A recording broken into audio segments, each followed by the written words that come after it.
प्रश्न देखिए, दार्शनिक विचारधारा की दृष्टि से भेदाभेदवादी विचारधारा से संबंधित संत का क्या नाम है? क्या गुरु नानक देव हैं, मलूकदास हैं, कबीर हैं या दादू दयाल? तो देखिए, दार्शनिक विचारधारा की दृष्टि से भेदाभेदवादी विचारधारा से संबंधित संत हैं गुरु नानक जी। और गुरु नानक देव जी को हम अच्छे से जानते हैं कि ये सिख संप्रदाय के मूल प्रवर्तक तथा आदि गुरु माने जाते हैं। निम्नलिखित में से कौन सा संत रामानंद का शिष्य नहीं है? कबीर, धर्मदास, सेन या फिर पीपा? तो दिए गए विकल्पों में से धर्मदास रामानंद के शिष्य नहीं थे, क्योंकि ये कबीरदास के शिष्य थे और इन्होंने ही कबीर की बाणियों का संग्रह बीजक नाम से किया था। आकाश धर्मा गुरु रामानंद के कुल 12 शिष्य हुए हैं, जो इस प्रकार हैं: अनंतानंद, भावानंद, पीपा, सेन, धन्ना, रैदास, कबीर, सुखानंद, सुरसुरानंद, नरहरयानंद, पद्मावती और सुरसुरी। कबीरदास के काव्य में विद्यमान भावात्मक रहस्यवाद की झलक का क्या कारण है? वेदांत का प्रभाव, सूफी सत्संग का प्रभाव, अन्याक्ति का प्रभाव या फिर ज्ञान मार्गी चिंतन का प्रभाव? तो देखिए, कबीरदास के काव्य में विद्यमान भावात्मक रहस्यवाद की झलक का कारण है सूफी सत्संग का प्रभाव। विकल्प बी सही उत्तर। और वैसे भी कहा जाता है कि कबीरदास पर हिंदुओं के वेदांत एवं सूफियों के प्रेम तत्व दोनों का प्रभाव पड़ा था, लेकिन कबीर ने इन दोनों से ही अलग ज्ञान मार्ग को अपनाया और कबीर स्थान स्थान पर ज्ञान मार्ग की प्रतिष्ठा करते हुए पाए जाते हैं। जैसे कि यहाँ पर देख लीजिए कबीरदास की पंक्ति की संतों आई ज्ञान की आंधी रे, या फिर हस्ती चढ़िए ज्ञान को सहज दुलीचा डारी, स्थान रूप संसार है भूखन दे झक मारी। राइट? इनमें से संत कबीर से संबंधित कौन सा कथन सही नहीं है?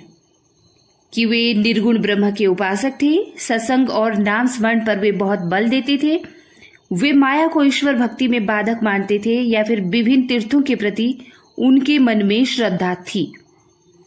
तो यहाँ पर संत कबीर से संबंधित यह कथन सही नहीं है कि विभिन्न तीर्थों के प्रति उनके मन में श्रद्धा थी।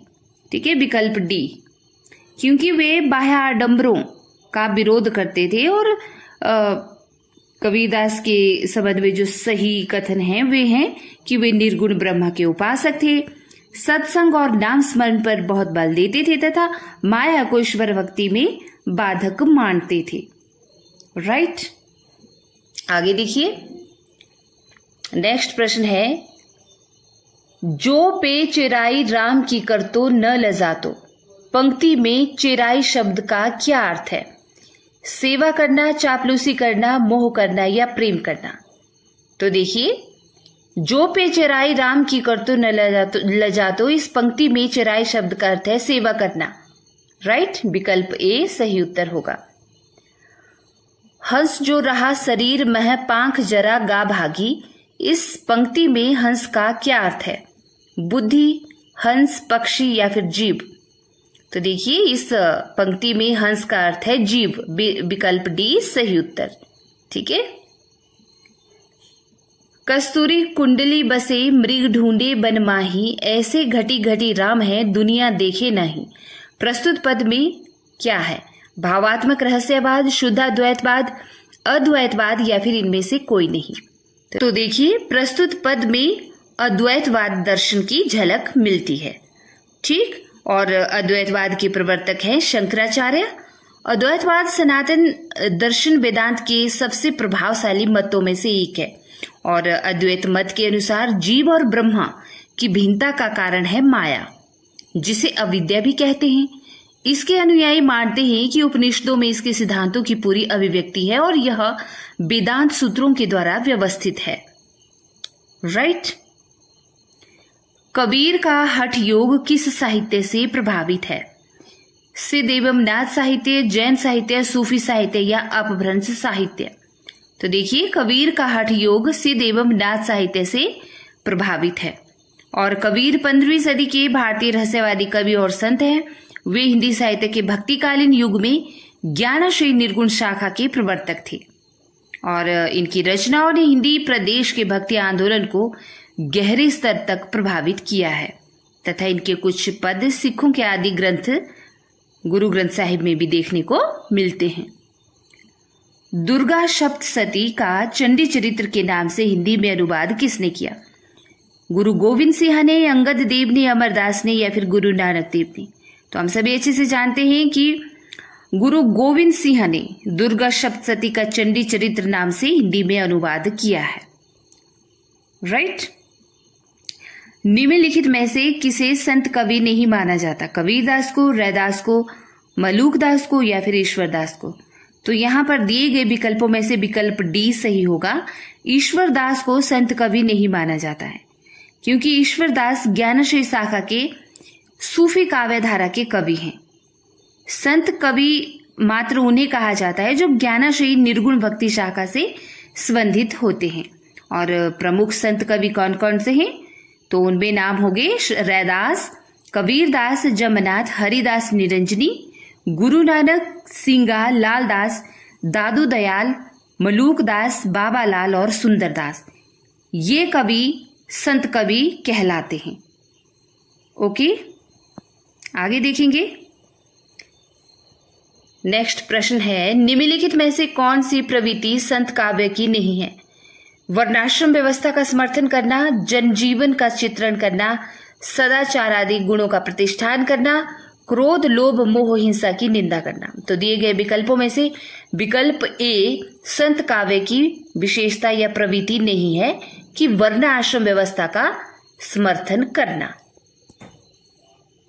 पंडित रामचंद्र शुक्ल के अनुसार कबीरदास का जन्म कब माना जाता है? तो विकल्प बी सही उत्तर होगा। विक्रम संवत 1456 में माना जाता है कबीरदास का जन्म आचार्य शुक्ल के अनुसार। वैसे कबीरदास का जन्म सन 1398 ईस्वी में काशी के लहतारा नामक स्थान पर हुआ था और इनकी मृत्यु 1518 ईस्वी में मगहर नामक स्थान पर हुई थी। कबीरदास की वाणी का संग्रह किसने किया था? सुंदरदास ने, धर्मदास ने, मलूकदास ने या रैदास ने? तो देखिए, कबीरदास की वाणी का संग्रह किया था उनके शिष्य धर्मदास ने। विकल्प बी होगा। और डॉक्टर बचन सिंह ने क्या कहा है कबीरदास को? हिंदी भक्ति काव्य का प्रथम क्रांतिकारी पुरुषकर्ता। दिए गए विकल्पों में से निर्गुण संत कौन है? तो कबीरदास निर्गुण संत थे। राइट। ज्ञानाश्रयी शाखा से संबंधित कौन से हैं? दिए गए विकल्पों में से बताना है। मीराबाई, सूरदास, तुलसीदास या कबीरदास? तो कबीरदास ज्ञानाश्रयी शाखा से संबंधित हैं। राइट। जबकि तुलसीदास किससे संबंधित हैं? राम भक्ति शाखा से, सूरदास कृष्ण भक्ति शाखा से और मीराबाई भी कृष्ण भक्ति शाखा से हैं। और इसको हमने पहले भी डिस्कस किया है कि कौन से इनके प्रवर्तक कवि हैं। राइट। इस तरह से आगे देखेंगे। मोको कहाँ ढूंढे बंदे मैं तो तेरे पास में, नामे मंदिर नामे मस्जिद ना कावे कैलाश में। इस पंक्ति के रचयिता कौन है या यह पंक्ति किसकी है? तो कबीरदास की यह पंक्ति है जो बड़ी प्रसिद्ध है। रैदास की पंक्ति देखें तो ऐसी मेरी जाति विख्यात चमारा। राइट। और सूरदास की है गुरु प्रसाद होत यह दर्शन 67 बरस प्रवीण। दास मलुका कही गए सबके दाता राम, मलूकदास की है। और पीपर पात सरिस मन डोला, यह है तुलसीदास की। पानी गए न उबरे मोती मानस चून, रहीमदास की काव्य पंक्ति है। और मेरी भवबाधा हरो राधा नागरी सोई, यह बिहारी की काव्य पंक्ति है। नामदेव का संबंध किस प्रदेश से है? मध्य प्रदेश से, राजस्थान से, महाराष्ट्र से या गुजरात से? तो देखिए, संत नामदेव का संबंध है महाराष्ट्र राज्य से। इन्हें हिंदी में भक्ति साहित्य परंपरा का प्रवर्तक माना जाता है और ये पेशे से दर्जी थी। और इनके गुरु जो बड़े ही विख्यात है क्योंकि इनका नाम है विसोबा खेचर। इस संबंध में इन्होंने लिखा भी था कि मन मेरी सुई तन मेरा धागा, खेचर जी के चरण पर नाम सिपी लागा। राइट। महाराष्ट्र के भक्तों में किनका नाम सबसे पहले आता है? सूरदास, तुलसीदास, मीराबाई या नामदेव। तो देखिए, महाराष्ट्र के जितने भी भक्त संत कवि हैं उनमें नामदेव का नाम सबसे पहले आता है, क्योंकि नामदेव ने निर्गुण एवं सगुण दोनों मार्गों को अपनाया है और अभंगों यानी कि छंदों की रचना की है।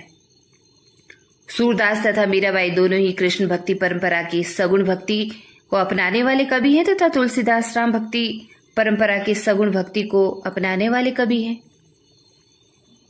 पंचगंगा घाट में कबीर किसके पैरों के नीचे पड़े थे? शंकराचार्य, बल्लभाचार्य, रामानंद या माधवाचार्य।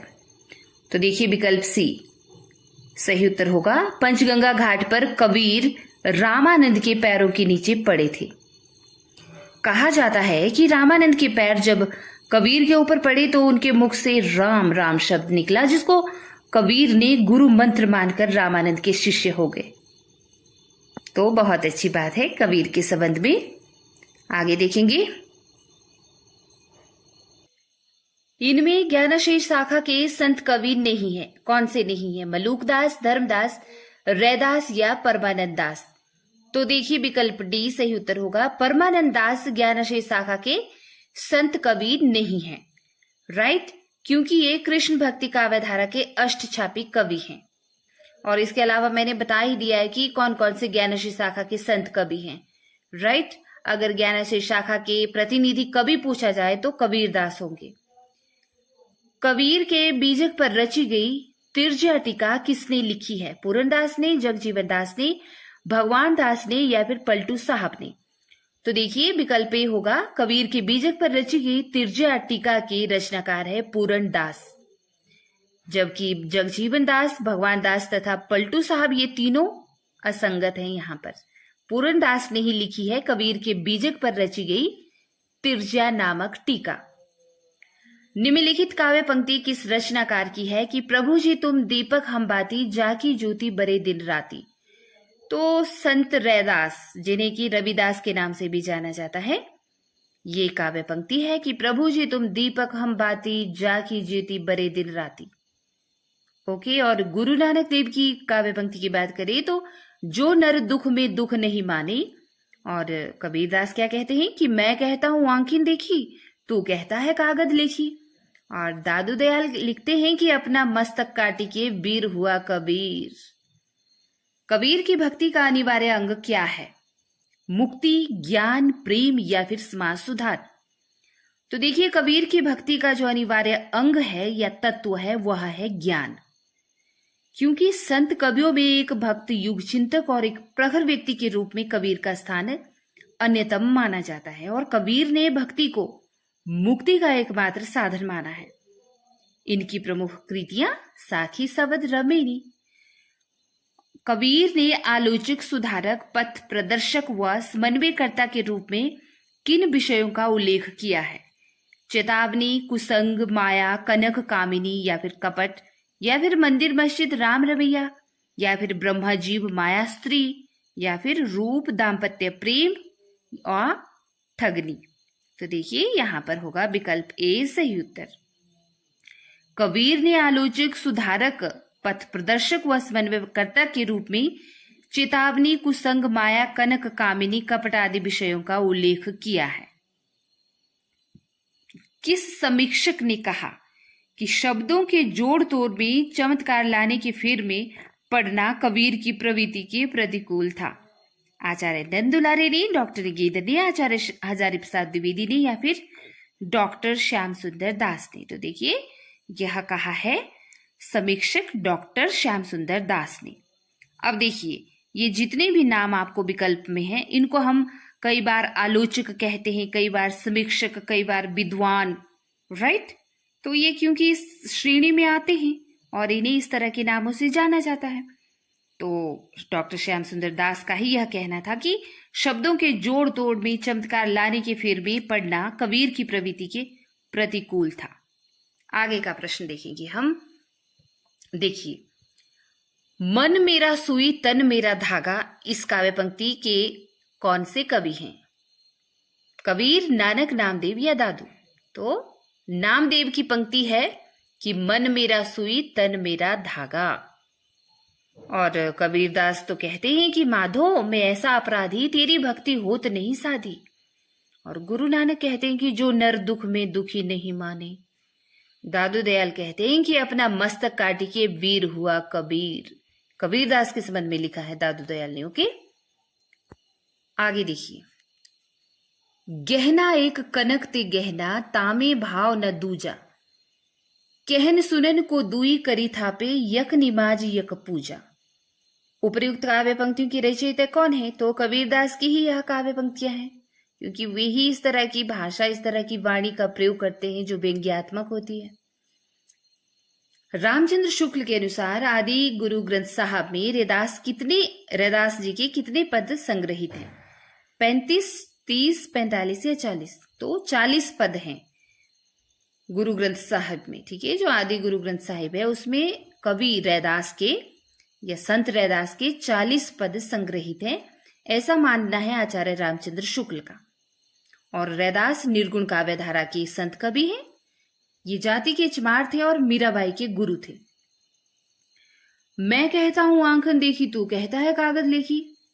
इस काव्य पंक्ति का क्या आशय है कि प्रत्यक्ष ज्ञान और पुस्तकीय ज्ञान एक ही है, या प्रत्यक्ष ज्ञान को ही पुस्तकों में लिखा जाता है, या प्रत्यक्ष ज्ञान पुस्तकीय ज्ञान से हीन है, या स्वानुभव शास्त्रीय ज्ञान से बड़ा है। तो यहां पर मैं कहता हूं आंखन देखी, तू कहता है कागज लेखी, इस पंक्ति का सही अर्थ होगा विकल्प डी, कि स्वानुभाव शास्त्रीय ज्ञान से बड़ा है। राइट। तात्विक दृष्टि से न तो हम इन्हें कबीर को पूरे अद्वैतवादी कह सकते हैं और न एकेश्वरवादी। कबीर से संबंधित यह विचार किसका है? हजारी प्रसाद द्विवेदी, आचार्य शुक्ल, राहुल सांकृत्यायन या माता प्रसाद गुप्त? तो देखिए, आचार्य रामचंद्र शुक्ल का ही यह विचार रहा है कि तात्विक दृष्टि से न तो हम कबीर को पूरे अद्वैतवादी कह सकते हैं और न ही एकेश्वरवादी। ओके, आगे देखिए। निम्नलिखित कवियों को उनके जन्म स्थान के साथ सुमेलित कीजिए, नीचे दिए गए कोटों का प्रयोग करते हुए। तो हम सीधे इनका फटाफट से देखेंगे। यहाँ पर सही जो उत्तर होगा विकल्प डी होगा। यहाँ पर गुरु नानक देव का संबंध रहा है तलवंडी से, दादू दयाल का अहमदाबाद से, धर्मदास का रहा है बांधवगढ़ से और सुंदरदास का रहा है दौसा से। तनना बुनना तजु कबीर, राम नाम लिखी लियो शरीर, मुसी मुसी रोवे कबीर की माई, ए बारीक कैसे जिवही खुदाई। उक्त काव्य पंक्तियों में प्रयुक्त मुसी मुसी का क्या अर्थ है या क्या भावार्थ है? मन ही मन रोना, सिसक सिसक कर रोना, धाड़ मार कर रोना, किसी का गुण कथन करते हुए रोना, या फिर 2-3 सही होंगे? कौन से सही होंगे? तो देखिए यहाँ पर विकल्प सी सही होगा, 1 और 2 सही होगा। मुसी मुसी का भावार्थ है मन ही मन रोना, सिसक सिसक कर रोना। राइट। माई न होती बाप न होते, कर्म न होता काया, हम नहीं होते तुम नहीं होते, कौन कहां ते आया। चंद न होता सूर्य न होता, पानी पवन मिलाया, शास्त्र न होता वेद न होता, कर्म कहां ते आया। उपर्युक्त काव्य पंक्तियां किस कवि की हैं? तो ये संत नामदेव की काव्य पंक्तियां हैं। ठीक है, ना ही कबीर की है, ना ही रैदास की, ना ही मलूकदास की। विकल्प बी, संत नामदेव की यह पंक्तियां हैं। और नामदेव को विठोबा संत भी कहा जाता है और इन्होंने भक्ति के सगुण निर्गुण दोनों मार्ग को अपनाया है। ओके, शेष कवियों की पंक्तियां भी देख लेते हैं। आगे चलिए। यहां पर कबीर तो कहते हैं कि माधो मैं ऐसा अपराधी, तेरी भक्ति होत नहीं साधी। और रैदास कहते हैं कि जब हम होते तब तू नहीं, अब तू है मैं नहीं। और मलूकदास कहते हैं कि नाम हमारा खाक है, हम खाकी बंदे, खाक ही से पैदा किए अति गाफिल गंदे। ठीक है, तो ये काव्य पंक्तियां बहुत अच्छी लगती है ना। संत साधना का साहित्यिक रूप प्रारंभ हुआ कहां से? काशी से, प्रयाग से, पंढरपुर से या उज्जैन से? तो विकल्प सी ही सही उत्तर होगा। संत साधना का साहित्यिक रूप पंढरपुर से ही प्रारंभ हुआ है। कबीर के गुरु का नाम क्या है? तो देखिए, रामानंद कबीर के गुरु का नाम था। मुस्लिम परंपरा के अनुसार शेख तकी को कबीर का गुरु माना जाता है। कबीर की वाणी का संग्रह हम जानते हैं बीजक नाम से, उनके शिष्य धर्मदास ने किया था, राइट, साखी शब्द और रमेनी से। और रमेनी और शब्द गे पदों में है और साखी दोहा में लिखा हुआ है। सधुकड़ी भाषा से क्या आशय है? जिसमें कूटोक्तियों का प्रयोग हो, या जिसमें अखड़पन की झलक हो, या जिसमें अनेक प्रांतीय भाषाओं बोलियों के शब्दों का मिश्रण हो, या जिसमें साधु संतों की गुप्त बातों के संकेत हो या संकेतांक हो। तो देखिए विकल्प सी ही सही उत्तर होगा। सधुकड़ी भाषा अर्थात जिसमें अनेक प्रांतीय भाषाओं बोलियों के शब्दों का मिश्रण हो, ठीक है, उसे ही कहते हैं सधुकड़ी भाषा। और रामचंद्र शुक्ल ने ही कहा है कबीरदास की भाषा को सधुकड़ी। श्याम सुंदर दास ने तो पंचमेल खिचड़ी कहा है, क्योंकि इनके यानी कि कबीर की भाषा में खड़ी बोली के शब्द भी मिलेंगे आपको, राजस्थानी के भी, पंजाबी के भी, ब्रज के भी और पूर्वी बोली का मिश्रण भी मिलेगा। अशड़ियां झाई पड़ी पंथ निहारी निहारी, जिबड़ियां छाला पड़या राम पुकारी पुकारी। तो यह पंक्ति जो है यह भी कबीरदास द्वारा ही रचित है, ठीक है। इसमें क्या लिखा है कि वैष्णव, सूफी, बौद्ध, ईसाई, तो इसमें ईश्वर ब्रह्मा की प्राप्ति की तीव्र उत्कंठा को व्यक्त किया गया है और कबीर के राम निर्गुण ब्रह्मा की प्रतीक है। वे दशरथ सुत या वैष्णवों के आराध्य देवता नहीं है, ठीक है। तो इसलिए यह पंक्ति निर्गुण संत मत को व्यक्त करती है और इसका संबंध ना ही वैष्णव से है, ना ही सूफी से, ना ही बौद्ध, ना ही ईसाई से। किससे है? निर्गुण संत मत से। रैदास किसके गुरु थे? भाई मीराबाई के गुरु थे रैदास। और मलूकदास के गुरु का नाम है पुरुषोत्तम, हरिदास के गुरु का नाम प्रागदास, लालदास के गुरु का नाम गदन चिश्ती और मीराबाई के गुरु का नाम तो हमें पता है रैदास। अंगबधु किसकी रचना है? तो देखिए दादू दयाल की रचना का नाम है अंगबधु, विकल्प डी सही उत्तर। दादू दयाल के संप्रदाय को ब्रह्म संप्रदाय या परम ब्रह्म संप्रदाय के नाम से भी जाना जाता है और दादू पंथ के जो उत्तराधिकारी हुए वे दादू के पुत्र गरीबदास तथा मिसकनी दास थे और दादू द्वारा रचित ग्रंथ थे हरडे बानी, काया बोली आदि। दादू दयाल की वाणियों का सर्वप्रथम संपादन किया है उनके दो शिष्यों ने, संत दास और जगन्दास ने, हडवाणी शीर्षक से। फिर इसी का दोबारा से अंगबधु शीर्षक से संपादन किया रज्जब ने, राइट। तो याद रखना है यह तथ्य आपने। निर्गुणिया संतों की काव्य सर्जना सर्वाधिक आधारित दिखती है आदिकाल लोक कथाओं पर, नाथों की रचनाओं पर, दक्षिण भारत के वीर शैवों की भांति भावना पर या फिर सूफियों की योगिक साधना पर। तो देखिए विकल्प बी सही उत्तर होगा। निर्गुणिया संतों की काव्य सर्जना सर्वाधिक नाथों की रचनाओं पर आधारित दिखती है। गोरखनाथ को नाथ संप्रदाय का आरंभकर्ता माना जाता है और गोरखनाथ के गुरु का नाम था मच्छंदर नाथ। सिकंदर लोधी ने किसके कहने पर कबीरदास को जंजीर से बांधकर गंगा में डुबोया था? गुलाम हसनैन, मोहम्मद शाह, शेख तकी या फिर शेख फिदा हुसैन। तो देखिए विकल्प सी शेख तकी। प्रसिद्ध सूफी फकीर शेख तकी के कहने पर ही सिकंदर लोधी ने कबीरदास को जंजीर से बांधकर गंगा में डुबोया था। तो देखिए कबीरदास जी इतने महान संत के तौर पर जाने जाते हैं और जबकि इन्होंने भी इतना कष्ट सहा है, राइट, कि किस तरह से मुसलमानों ने इनको कष्ट दिया था। सिकंदर लोधी ने जंजीर से बांधकर गंगा में डुबोया था। भाषा बहुत परिष्कृत और परिमार्जित न होने पर भी कबीर की उक्तियों में कहीं कहीं विलक्षण प्रभाव और चमत्कार पैदा करती है। प्रतिभा उनमें प्रखर थी, परंतु इसमें कोई संदेह नहीं है। तो यह पंक्तियां या इन पंक्तियों के लेखक कौन है? तो आपको क्या लगता है कौन होंगे इसके लेखक? तो देखिए आचार्य शुक्ल का कहना था यह किसके बारे में? कबीरदास के बारे में, ठीक है, कि कबीरदास की भाषा बहुत परिष्कृत या परिमार्जित नहीं थी, लेकिन जो उक्तियां वो कहते थे वो बड़ा विलक्षण प्रभाव और चमत्कार छोड़ती थी और इसमें भी कोई संदेह नहीं कि उनमें प्रतिभा भी बड़ी प्रखर थी। तो आचार्य शुक्ल का ही विचार है यह कबीरदास के संबंध में। ओके, और इन्होंने कबीरदास की भाषा को सधुकड़ी कहा ही है तथा अपने ग्रंथ हिंदी साहित्य के इतिहास में इन्होंने कबीर को वह महत्वपूर्ण स्थान नहीं दिया है। ये भी एक महत्वपूर्ण तथ्य है कि आचार्य शुक्ल इनको मानते तो थे बहुत, लेकिन इन्होंने अपने हिंदी साहित्य के इतिहास में कबीरदास को वह महत्वपूर्ण स्थान नहीं दिया जो सूरदास, तुलसीदास और जयसी को दिया है।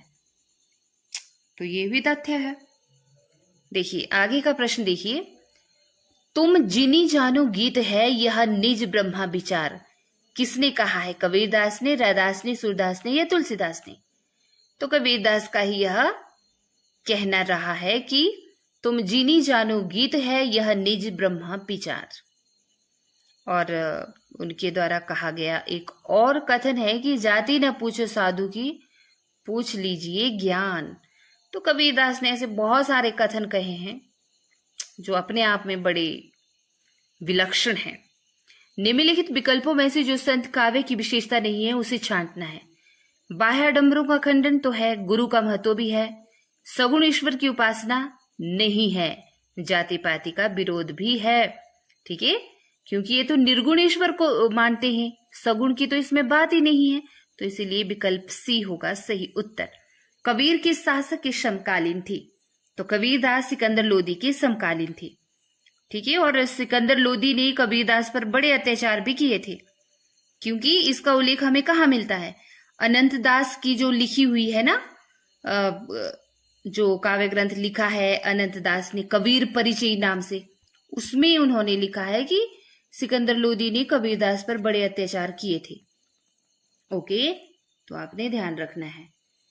निम्नलिखित में से कौन रामानंद की शिष्य परंपरा में नहीं है?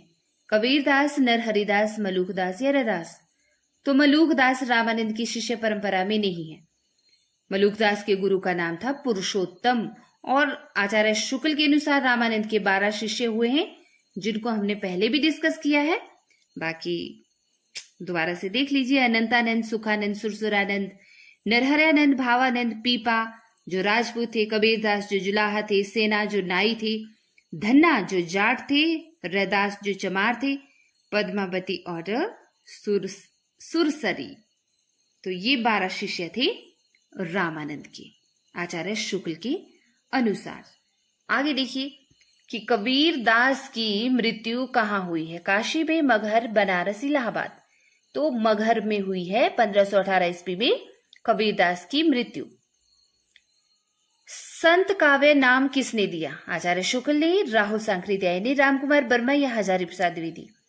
तो मैंने पहले भी आपको यह बताया था कि संत काव्य नाम दिया है रामकुमार वर्मा ने, जबकि आचार्य शुक्ल ने ज्ञानाशीष शाखा नाम दिया है, हजारी प्रसाद द्विवेदी ने निर्गुण भक्ति नाम दिया है, और परशुराम चतुर्वेदी ने संत काव्य कहा है, और गणपति चंद्रगुप्त ने भी संत काव्य ही नाम दिया है या कहा है। मसी कागज छुयो नहीं, कलम गयो नहीं हाथ, तो यह है कबीरदास का कहना। ओके, इसके अलावा प्रभु तुम चंदन हम पानी, जाकी अंग अंग बांस समानी, ये संत रविदास की काव्य पंक्ति है। और जो नर दुख में दुख नहीं माने, गुरु नानक देव, और अपना मस्तक काटी के वीर हुआ कबीर, दादू दयाल की काव्य पंक्ति है। अजगर करे न चाकरी, पंछी करे न काम, किसने कहा है? तो यह कहना है मलूकदास का कि अजगर करे न चाकरी, पंछी करे न काम। ओके, दास मलूका कह गए सबके दाता राम, तो मलूकदास का कहना है। जबकि रैदास कहते हैं कि जब हम होते तब तू नहीं, अब तू है तो मैं नहीं, अतल अगम जैसे लहरी मई, उधी जल केवल जल माही। और तुलसीदास क्या कहते हैं कि बिनु पद चले सुने बिनु काना, कर बिनु कर्म करे विधि नाना। और सूरदास कहते हैं कि लरिकाई को प्रेम कहो, अली कैसे करी की छूटत। रजब अली खान के गुरु का क्या नाम है? नानक, दादू दयाल, मलूकदास या फिर धन्ना? तो देखिए रजब अली खान के गुरु का नाम है दादू दयाल, विकल्प बी सही उत्तर। ओके, क्योंकि दादू दयाल के भी शिष्य रहे हैं, जिनमें नाम है रज्जब, सुंदरदास, जगन्नाथ और संत दास। ठीक है, जगन्नाथ दास और संत दास। ओके, यहां पर देखिए इनमें कौन बाबरी पंथ से संबंधित नहीं है? बुल्ला साहिब, बुलाल साहिब, पलटू साहिब या संत साहिब? तो देखिए विकल्प सी, बावरी पंथ की प्रवर्तक रही हैं बावरी साहिबा, और बुल्ला साहेब, बुलाल साहेब, संत साहेब ये भी इसी संप्रदाय से संबंधित थे। जबकि पलटू साहेब, जो विकल्प सी है यहाँ पर, ये जगजीवन दास के शिष्य थे तथा सत्यनामी संप्रदाय के संत थे। ओके। ज्ञान मार्गी शाखा के कवियों को किस नाम से पुकारा जाता है? सिद्ध कवि, नाथ पंथी कवि, भक्त कवि या संत कवि? तो जो ज्ञान मार्गी शाखा के कवि है उन्हें संत कवि के नाम से ही जाना जाता है सभी को। ओके। भक्ति विवेक निम्नलिखित में से किसकी रचना है?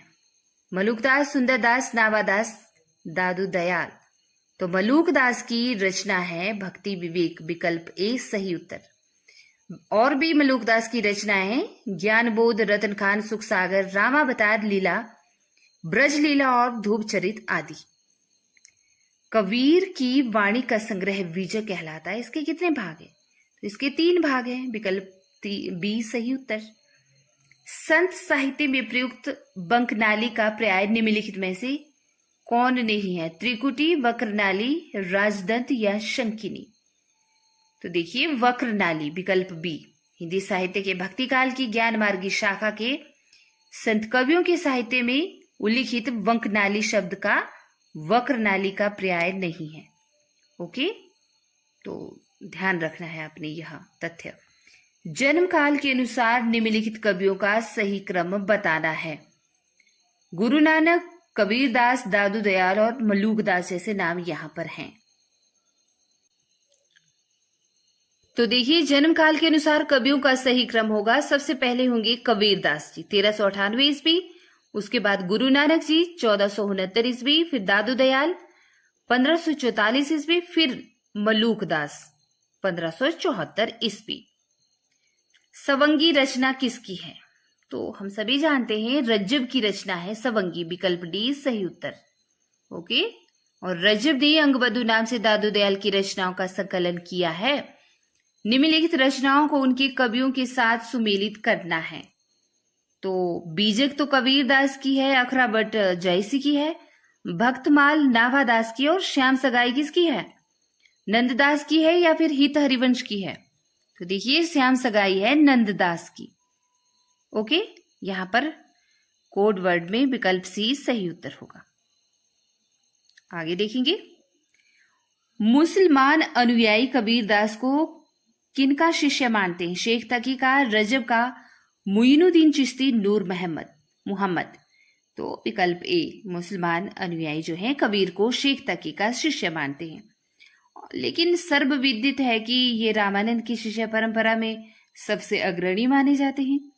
तो देखिए मुसलमानों के अनुसार कबीर के गुरु रहे शेख तकी और हिंदुओं के अनुसार रामानंद रहे कबीर के गुरु। ओके, सूर समाना चंद में दहू किया एक घर, मन का चिंता तब भया कचूपुर बिला लेख। इन पंक्तियों के रचनाकार कौन है? तुलसीदास जी, सुंदरदास जी, दादू दयाल या कबीरदास? तो इन पंक्तियों के रचनाकार हैं कबीरदास। ठीक है, सूर समाना चंद में दहू किया एक घर एक, ये कबीरदास की काव्य पंक्ति है। बाकी कवियों की काव्य पंक्ति देखते हैं। देखिए तुलसीदास क्या लिखते हैं कि निगम अगम साहब सुगम राम सांचली चाहा, अंबु असन अवलोकियत सुलभ सबही जगमहा। और दादू दयाल लिखते हैं कि असत मिलई अंतर पड़ई, भाव भक्ति रस जाई, साथ मिलई सुख उपजई, आनंद अंग नवाई। और सुंदरदास लिखते हैं कि बोलिए तो तब जब बोलिए की बुद्धि होए, ना तो मुख मौन गही चुप होए रहिए। अर्थात अगर आपको बोलने की बुद्धि है ना, बोलने की समझ है तभी बोलिए, अर्थात नहीं तो फिर क्या करिए, चुप ही रहिए, बिल्कुल मौन रहिए। क्योंकि ऐसे बोलने से क्या फायदा जो सामने वाले को अच्छा न लगे या सामने वाले का दिल दुखे। ठीक, तो इससे अच्छा तो मौन रहना ही है। आचार्य रामचंद्र शुक्ल के अनुसार कबीर ने अपनी साखियों में सदुकड़ी भाषा का प्रयोग किया है। सदुकड़ी से क्या अभिप्राय है? तो सदुकड़ी से अभिप्राय है राजस्थानी पंजाबी मिश्रित खड़ी बोली, मतलब जिसमें राजस्थानी के शब्द भी होंगे, पंजाबी के भी होंगे, खड़ी बोली के भी। तो इस मिले जुले रूप को आचार्य शुक्ल ने सदुकड़ी भाषा का नाम दे दिया। बाकी आपको पता ही है, बच्चन सिंह ने संत भाषा नाम दिया है और हजारी प्रसाद द्विवेदी ने वाणी का डिक्टेटर कहा है। आचार्य शुक्ल ने सधुकड़ी और श्याम सुंदर दास ने पंचवील खिचड़ी कहा है। तो ये कबीरदास की भाषाओं के संबंध में कहा है इन्होंने। ओके, इनमें से किसका समय सबसे पहले है? कबीरदास, रैदास, धर्मदास या दादू दयाल? तो देखिए विकल्प बी, रैदास या रविदास जिन्हें कहा जाता है, इनका समय सबसे पहले होगा 1388 से 1518 ईस्वी। उसके बाद कबीरदास 1398 से 1518 ईस्वी। उसके बाद फिर धर्मदास 1400 से 1500 ईस्वी। फिर अंत में दादू दयाल 1544 से 1603 ईस्वी। तो जन्म काल के अनुसार इनका सही कालक्रम है ये। सहजोबाई किस शाखा की रचनाकार है? कृष्ण भक्ति शाखा, राम भक्ति शाखा, ज्ञानाश्रय शाखा या प्रेमाश्रय शाखा? तो देखिए सहजोबाई है ज्ञानाश्रय शाखा की संत कवित्री। विकल्प सी सही उत्तर। और इनके ग्रंथ का नाम क्या है? सहज प्रकाश। इसके अलावा दयाबाई और सहजोबाई संत चरणदास की शिष्या थी और ये दोनों चचेरी बहनें भी थी। यहां पर क्या लिखा है नोट में कि सन 1962 ईस्वी में सहजोबाई की रचनाओं को वेलवेडियर प्रेस द्वारा सहज प्रकाश नाम से प्रकाशित किया गया था।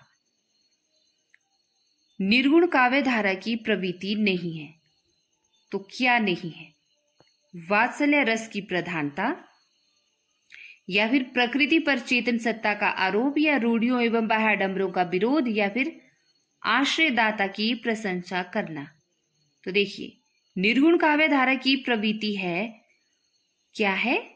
रूढ़ियों एवं बाह्याडंबरों का विरोध करना। विकल्प सी सही उत्तर होगा।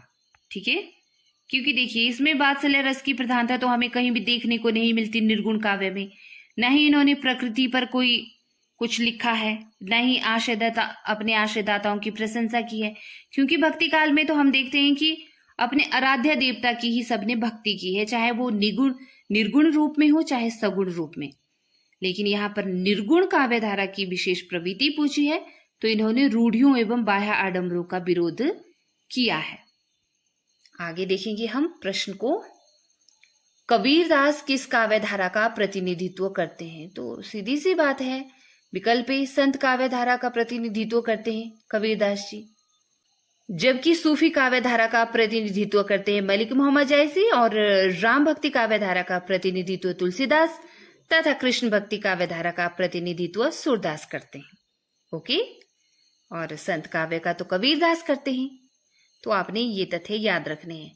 निर्गुण संत कवियों में सर्वाधिक शास्त्रज्ञ एवं सुशिक्षित कौन से थे? रजब, सुंदरदास, धर्मदास या दादू दयाल?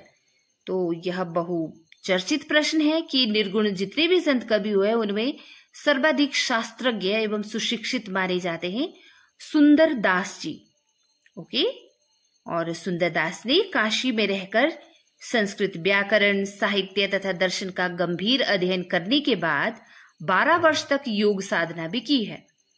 ज्ञान समुद्र तथा सुंदर बिलाप इनकी रचनाओं के नाम है, और श्रृंगारी रचनाओं के कट्टर विरोधी रहे हैं सुंदरदास जी, क्योंकि इन्होंने केशव के रसिक प्रिया, नंददास की रसमंजरी तथा सुंदर कविराय कृत सुंदर श्रृंगार की निंदा की है। इनकी परिष्कृत ब्रज भाषा का प्रयोग किया है इन्होंने, और अलंकारों का सुनियोजन, छंदों का शुद्ध एवं विविधतापूर्ण प्रयोग किया है सुंदरदास ने। और इनकी यह विशेषता अनेक कवियों से इनको अलग करती है और विशिष्ट स्थान प्रदान करती है। ओके, तो ऐसे थे सुंदरदास जी। सगुण भक्ति के प्रतिनिधि सूरदास माने जाते हैं, तो निर्गुण भक्ति के प्रतिनिधि कौन माने जाते हैं? रहीम, बिहारी, कबीर या जैसी? तो देखिए यदि सगुण भक्ति के प्रतिनिधि कवि सूरदास माने जाते हैं, तो निर्गुण भक्ति के प्रतिनिधि कवि कबीर माने जाते हैं। निम्नलिखित ग्रंथों को उनके लेखकों के साथ सुमेलित करना है।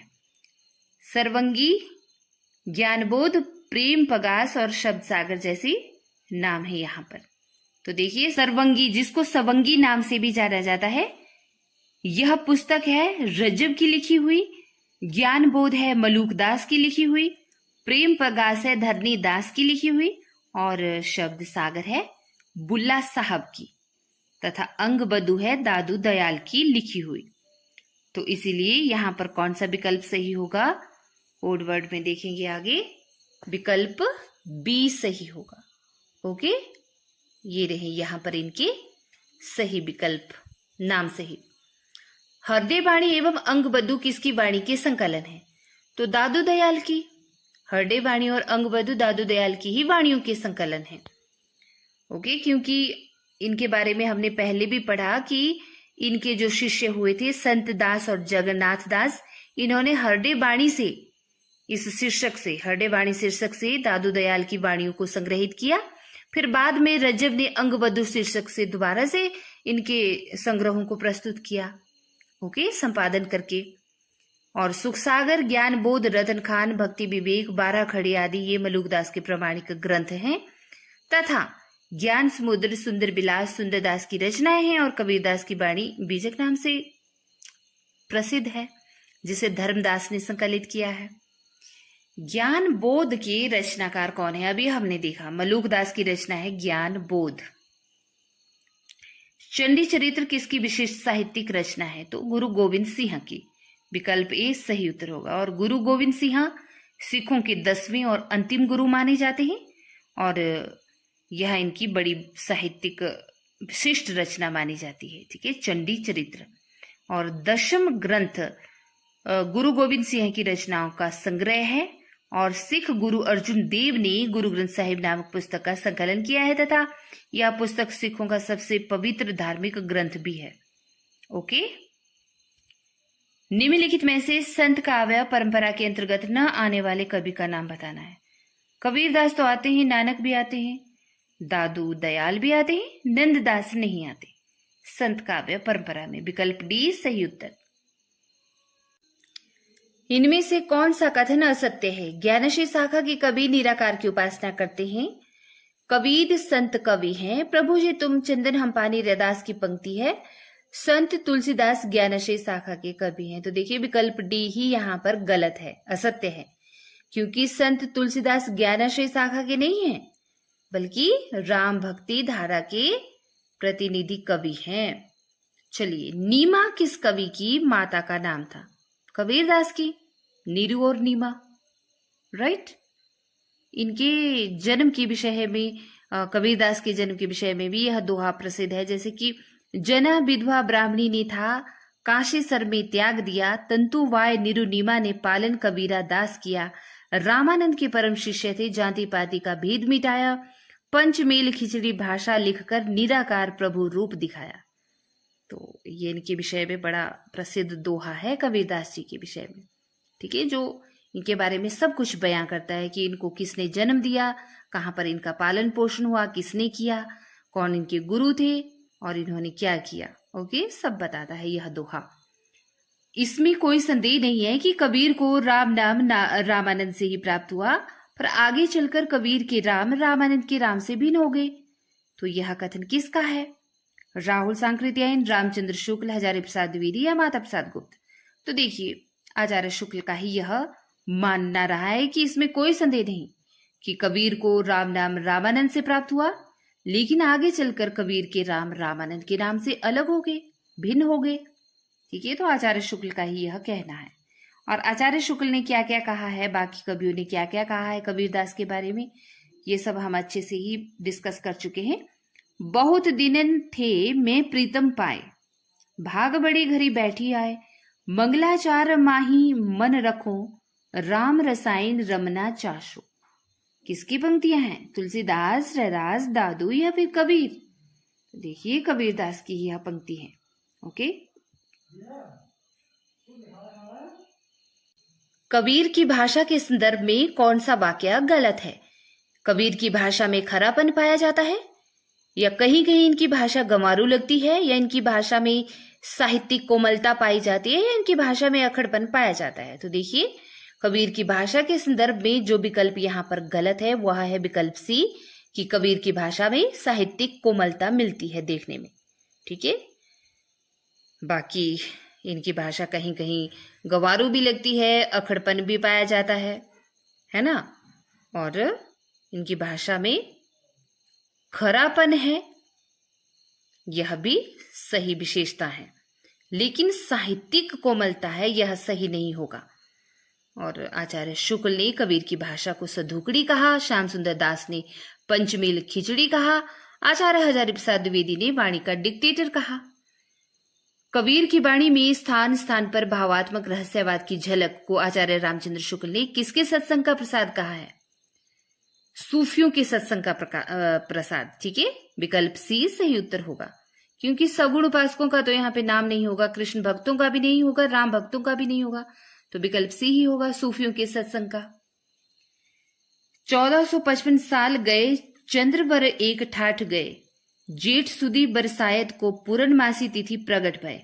ये पंक्तियां किसके जन्म के विषय में प्रसिद्ध हैं? जैसे कि कबीर के, सूरदास के या तुलसी के। तो देखिए कबीरदास के जन्म के विषय में ये पंक्तियां बड़ी ही प्रसिद्ध रही हैं। दुल्हिन गावहु मंगलाचार, हम घरी आए हो राजा राम भरतार। कबीरदास का यह पद किस राग में है? राग भैरवी, राग गौड़ी, राग बसंती या राग मल्हार?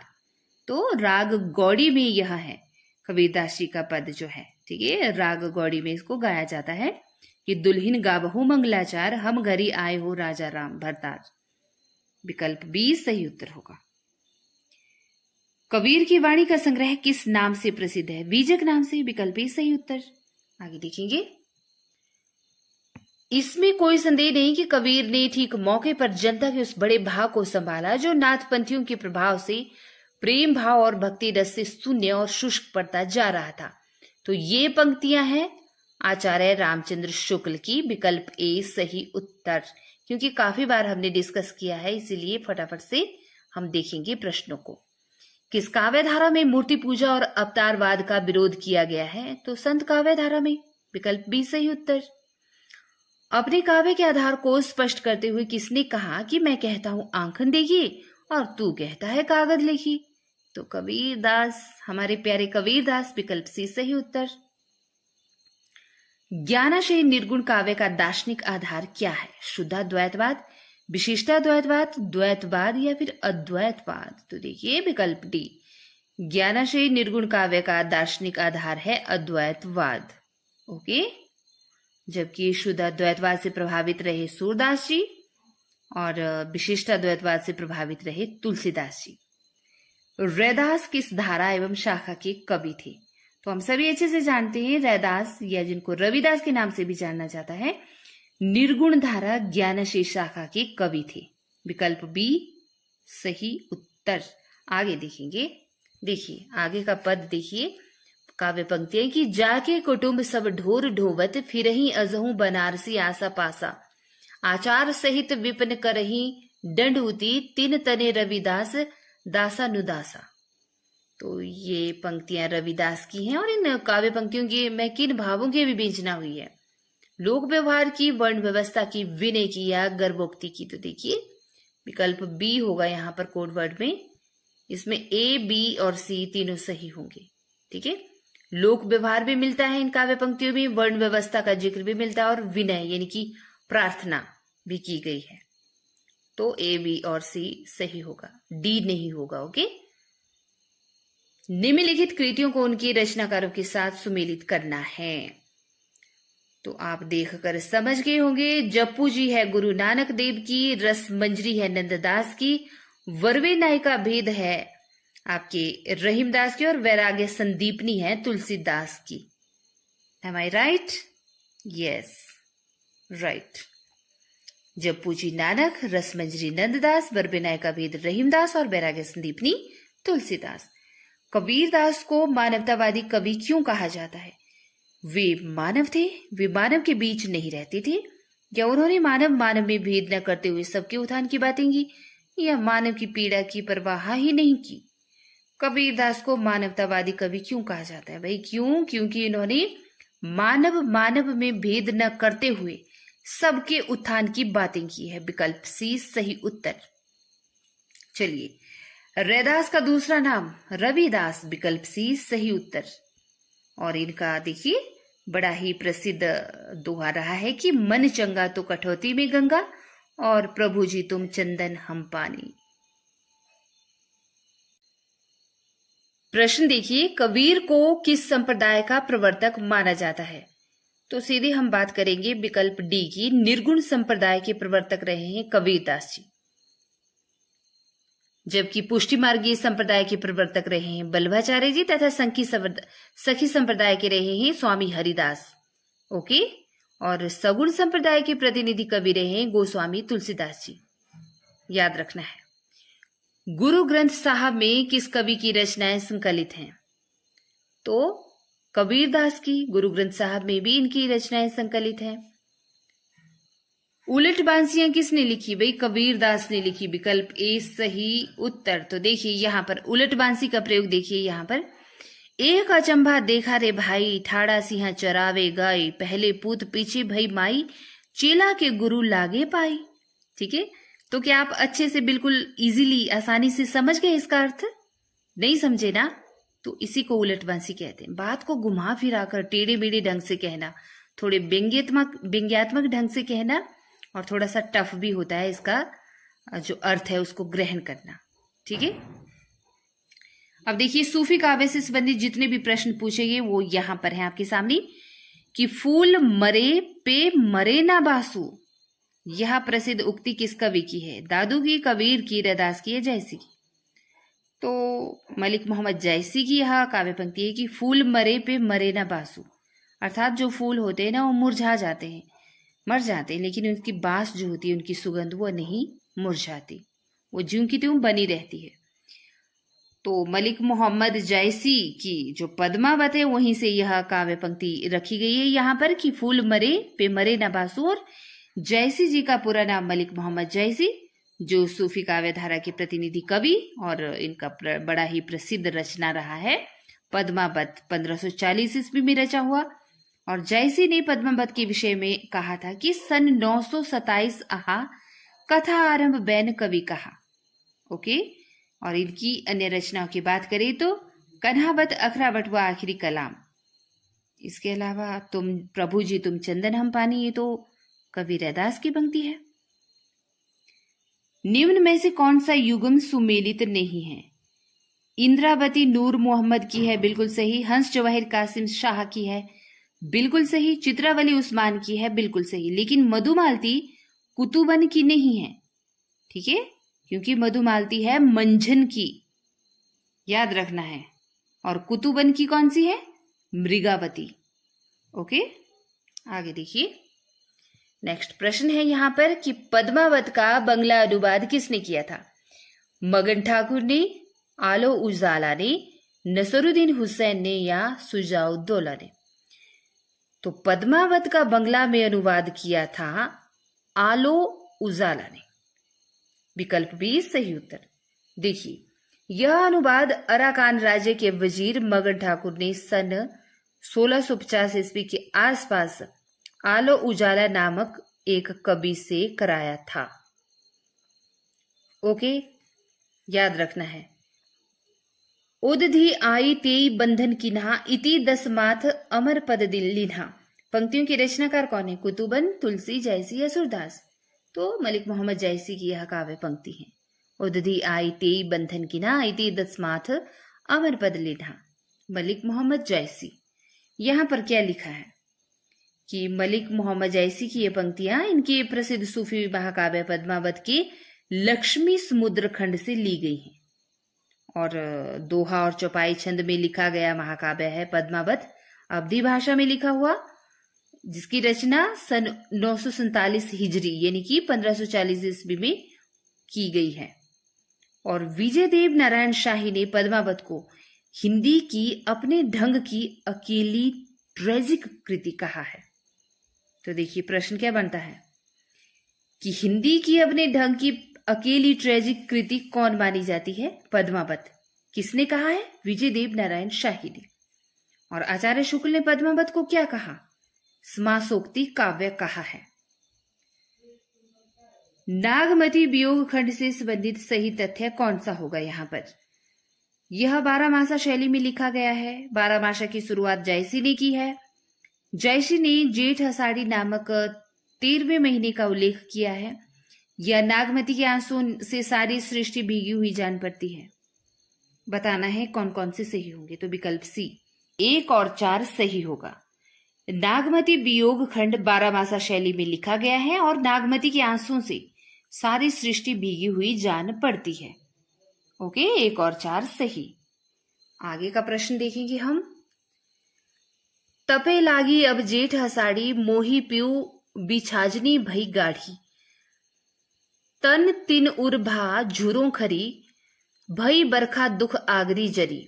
इस पूरे कड़वक में नागवती की विरह दशा के बारे में यह विचार किसका है? यह आशिक माशुकों का निर्लज प्रलाप नहीं है, यह हिंदू गृहिणी की विरह वाणी है।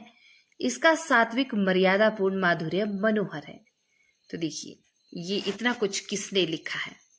तो कौन लिख सकते हैं भाई? आचार्य शुक्ल ही लिख सकते हैं।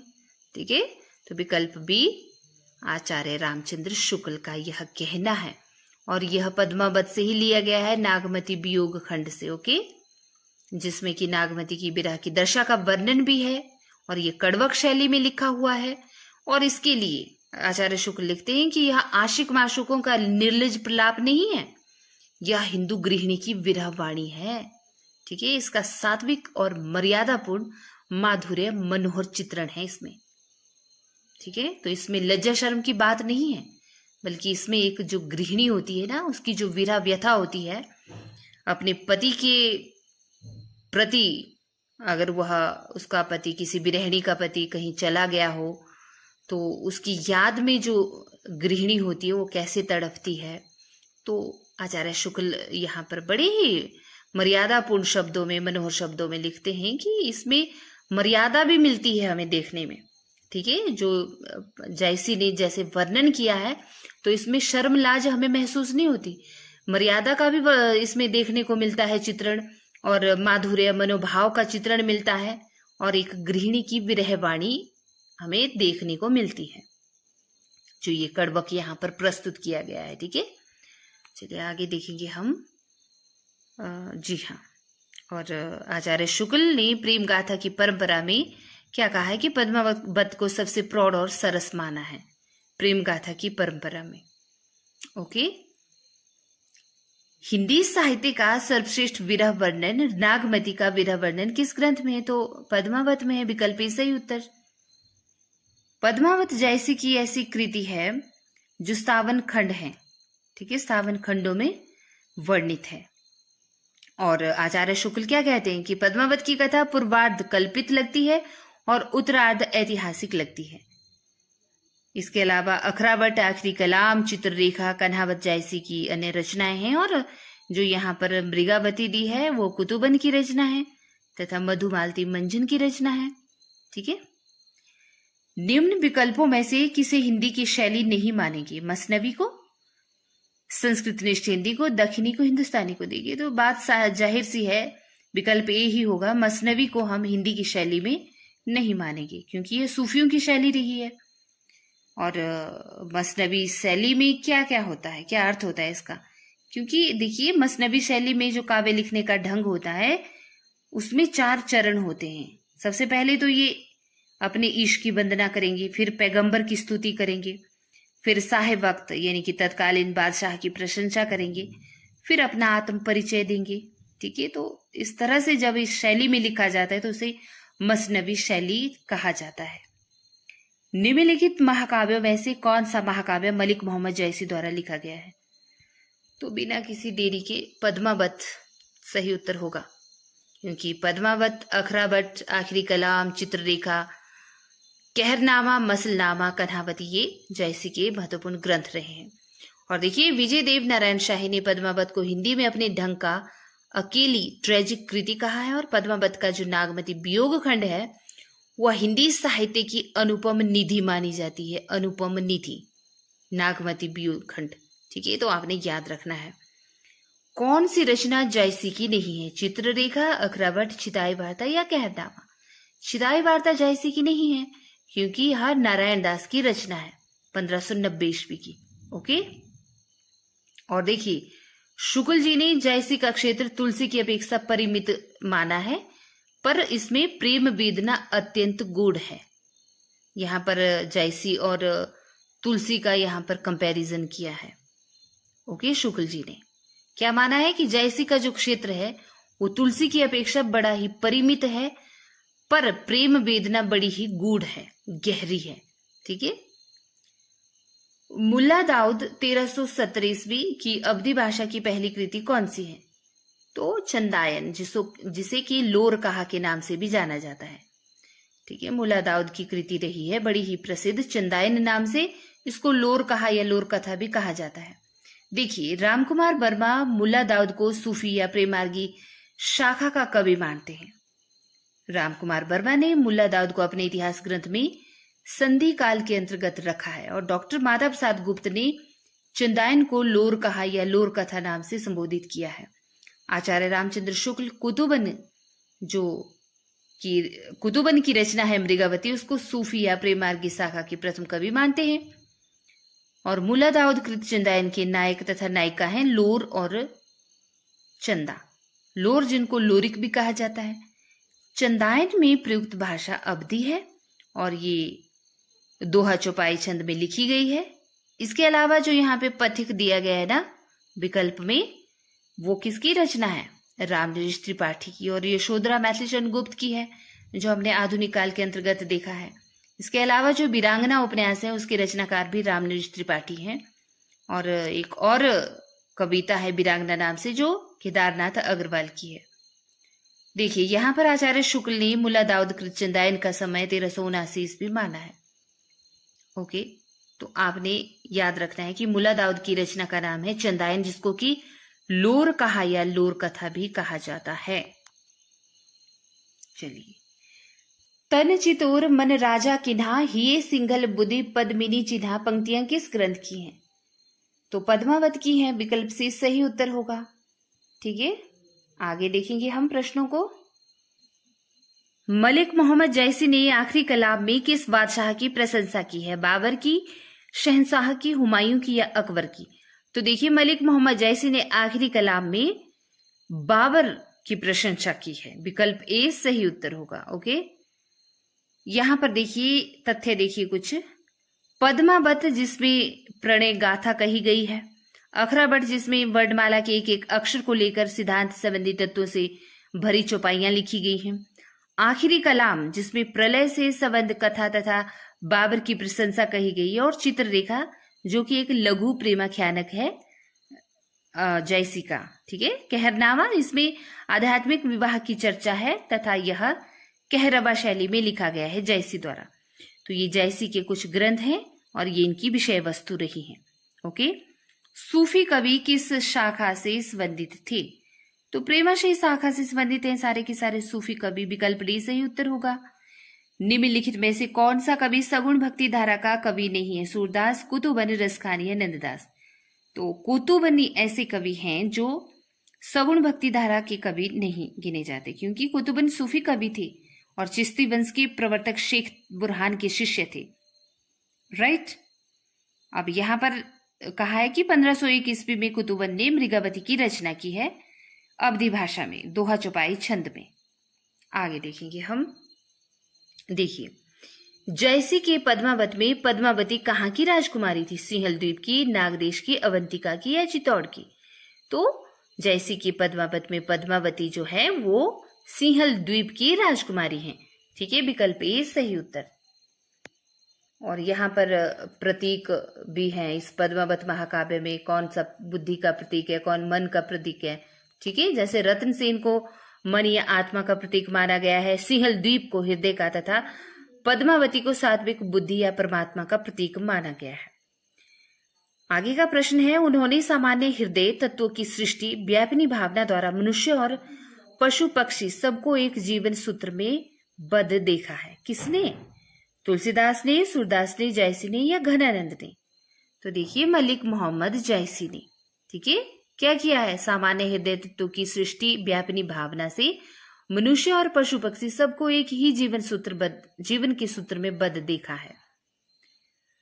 तन चित उर मन राजा किन्हा हिय सिंहल बुद्धि पद्मिनी चिन्हा गुरु सुआ जेहि पंथ दिखावा बिनु गुरु जगत को निर्गुण पावा। ये जो उक्त पंक्तियां हैं ये पद्मावत की कौन सी विशेषता बताती हैं? विरह का अतिरंजित वर्णन, लौकिक प्रेम द्वारा अलौकिकता का संकेत, या फिर नारी विषयक अनुदात अवधारणा या धार्मिक असहिष्णुता। तो देखिए, ये जो पंक्तियां है ना पद्मावत की, इससे हमें क्या देखने को मिलता है लौकिक प्रेम द्वारा अलौकिक का संकेत। ठीक है, लौकिक होता है जो इस संसार का प्रेम होता है, इस संसार संबंधी होता है, और अलौकिक होता है जो ईश्वरीय जगत का प्रेम होता है, बिल्कुल सच्चा, बिल्कुल शुद्ध। ओके, तो इस लौकिक प्रेम के द्वारा अलौकिक प्रेम का संकेत मिलता है हमें इन प्रस्तुत पंक्तियों से।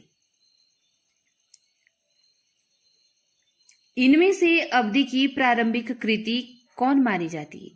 तो चंदायन मानी जाती है। सबसे पहली कृति चंदायन मानी जाती है। ठीक है, विकल्प ए सही उत्तर। और चंदायन किसकी रचना है? मुल्ला दाऊद की। और देखिए, और यहां पर लिखा है कि चंदायन जो है 1379 की रचना है, अवधी भाषा में लिखी हुई है, और मुल्ला दाऊद को सूफी या प्रेम मार्गी शाखा का प्रथम कवि माना जाता है, इसीलिए इनकी रचना को भी पहली रचना ही माना जाएगा सूफी की। और डॉक्टर महाता प्रसाद गुप्त ने चंदायन को लोर कहा तथा या फिर लोर कथा नाम से भी संबोधित किया है। हमने अभी देखा था ना पीछे कि चंदायन को लोर कहा या लोर कथा के नाम से भी जाना जाता है। तो डॉक्टर माता प्रसाद गुप्त के अनुसार, क्योंकि इन्होंने ही चंदायन को नाम दिया है लोर कहा या लोर कथा, तो आपने याद रखना है यह तथ्य। चलिए आगे देखेंगे हम प्रश्न। जायसी ने नागमती वियोग खंड में 12 मासा का प्रारंभ किस मास से किया है? चैत्र मास से, विशाख मास से, ज्येष्ठ मास से या आषाढ़ से? तो विकल्प डी से ही उत्तर होगा। जायसी ने नागमती वियोग खंड में 12 मासा का प्रारंभ किया है आषाढ़ मास से। 12 मासा मलिक मोहम्मद जायसी द्वारा रचित महाकाव्य पद्मावत के नागमती वियोग खंड का ही एक अंश है। और देखिए, इस खंड में राजा रत्न सेन के वियोग में संतृप्त रानी नागमती की विरह व्यथा का वर्णन किया गया है। और इस पूरे अंश में साल के विभिन्न 12 महीनों में नागमती की स्थिति का वर्णन भी किया गया है। पद्मावत का नागमती वियोग खंड हिंदी साहित्य की अनुपम निधि माना जाता है, और विरह वर्णन के कारण इसे प्रेम की पीर का काव्य भी कहा जाता है। और मलिक मोहम्मद जायसी सूफी फकीर शेख मोहिदी या मुहिउद्दीन की शिष्य थी, और शेर शाह के समकालीन कवि थे तथा अमेठी के निकट जैस में रहते थे। ठीक है, तो आपने याद रखना है जायसी जी के बारे में यह महत्वपूर्ण तथ्य। आगे का प्रश्न देखिए। टप टप बूंद परही जिस ओला, बिरह पवन हुई मारे झूला। इस पंक्ति में आचार्य रामचंद्र शुक्ल ने क्या रेखांकित किया है? तो इस पंक्ति से जो अंश या आशय हमें ग्रहण करने को मिलता है कि विकल्प ए ही सही होगा। वात के प्रकोप से अंग का सुन हो जाना। वात के प्रकोप से अंग का सुन हो जाना। ठीक है, ना कि विरह रूपी पवन से राख बन उठ जाना, ना कि कृशकाय होने के कारण असंतुलित हो जाना, और ना ही शरीर का अत्यधिक कंपित होना, बल्कि क्या होगा उचित? वात के प्रकोप से अंग का सुन हो जाना। टप टप बूंद परही जस ओला, विरह पवन होई मारे झोला। तो इस पंक्ति का यही अर्थ सुझाया है आचार्य शुक्ल ने। जे ही पंखी के नियर होई, कहे विरह के बात, सोई पंखी जाई जरी, तरीवर होई निपात। आचार्य रामचंद्र शुक्ल ने इन पंक्तियों में क्या माना है? प्रकृति का सुरम्य चित्रण हुआ है, ऊहात्मक पद्धति का प्रयोग हुआ है, विरह ताप की विशद व्यंजना कही गई है, या फिर अलंकार का उत्कृष्ट उदाहरण मिलता है इन पंक्तियों में आचार्य शुक्ल के अनुसार? तो देखिए, विकल्प बी सही उत्तर होगा। ऊहात्मक पद्धति का प्रयोग हुआ है। अब ऊहात्मक से क्या अभिप्राय है? अर्थात उलाहना देना, ताने मारना। ठीक है, उसी को ऊहात्मक पद्धति कहा जाता है। देखिए, जब जो नागमती होती है अपने पति के वियोग में तड़पती है, अपने प्रियतम तक तो जो संदेशा पहुंचाना चाहती है कि कहती है कि मेरे प्रियतम को यह संदेशा देना कि उनकी याद में मेरा शरीर जल जाता है, और ऐसा हो जाता है कि मानो जैसे पेड़ जलकर नष्ट हो जाता है, राख बन जाता है, वैसे ही। तो एक तरह से यह ऊहात्मक यानी उलाहना देना है, ताना मारना है। ठीक है, कि उनको ऐसा ताना मारना कि क्या आपको मेरी याद आती ही नहीं है। तो इस तरह से यहाँ पर ये पद्धतियां, ये जो पंक्तियां हैं, हमें ऊहात्मक पद्धति का प्रयोग दर्शाती हैं। आगे का प्रश्न देखेंगे।